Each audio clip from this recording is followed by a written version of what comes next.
Hello అండి, ఎలా ఉన్నారు? నేనైతే బాగున్నాం, మీరు కూడా బాగున్నారు అనుకుంటున్నాను. Welcome to my channel Bhagirathi reel logs. ఈరోజు మా సొంత కొబ్బరి చెట్టు తాలూకా కొబ్బరికాయలు తీసుకొచ్చి ఒలిసాను. ఆ వీడియో మీరు చూడగలరు. నెక్స్ట్ రెండో వీడియో టైలరింగ్ బ్లౌజ్ కుట్టాను, ఎలా ఉందో చూడండి. చూచి కామెంట్ రూపంలో తెలియపరచండి. ఇంకా నేను చాలా విషయాలు బయట ఇవ్వకుండా నేనే సొంతంగా చేయించుకుంటాను. ఇంట్లో నాకు తెలిసినంత వరకు నేనే అన్నీ చూసుకుంటాను అన్నమాట. మీకు నచ్చినట్లయితే వీడియో లైక్ చేయండి, షేర్ చేయండి. దయచేసి సబ్స్క్రైబ్ చేయడం మాత్రం మర్చిపోకండి please. Thank you very much. Bye.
మా చెట్టు కొబ్బరికాయలు ఈరోజు ఒలుస్తున్నాను.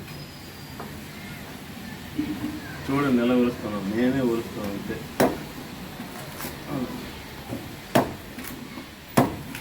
నా దగ్గర ఉప్పు కత్తి లేదు, చిన్న కత్తే ఉంది. ఉంపు కత్తి ఉంటే తొందరగా వస్తుంది, కానీ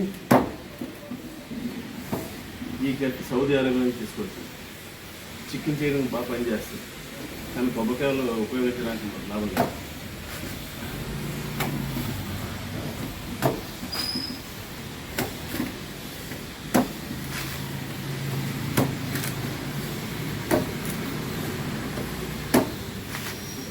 ఇలా కొట్టేపు జాగ్రత్త మీరు ట్రై చేశారంటే ఇక్కడ తెగిపోద్ది. అలవాటు లేను, అలవాటు నాకంటే బాగా కొలుస్తాను. ఓకే.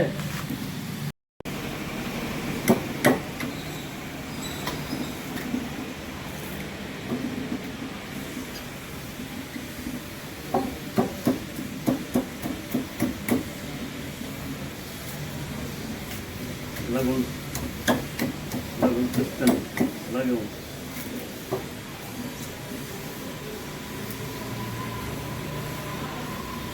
నిన్న రాత్ర 2 కాయలు ఒలిసాను, బాగా మొగ్గిపోయావి, పండిపోయి ఇల్లంతా ధూళైపోయింది. అందుకోసం బయట పెట్టాను. సో గట్టిగా ఉండేదంతా ఇవన్నీ క్లీన్ చేసుకోవచ్చు కదా అని పెట్టాము. ఇవి మన కోసమనే కాదు, ఎవరికైనా ఇవ్వాలంటే వాళ్ళు ఎక్కడ ఒలుచుకోగలరు, ఎంత కష్టం కదా. అందుకే ఒలిసిస్తే కొంచెం వాళ్ళకి ఈజీగా అయిపోతే కొట్టుకొని తింటారు, బాగున్నాయని సంతోషిస్తారు. మన మీద కొంచెం ఒక మంచి అభిప్రాయం వస్తుంది. అందుకోసం చూడండి, ఇప్పుడు 4 ఒలిసాను, ఇంకా ఉన్నాయి. అది తర్వాత చాలా చెమటెక్కిపోయింది. చూడండి అమ్మ, చాలా చెమటెక్కిపోయింది. Thank you. సబ్స్క్రైబ్ మాత్రం చేయడం మర్చిపోవద్దు. Okay, thank you.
చెప్పినా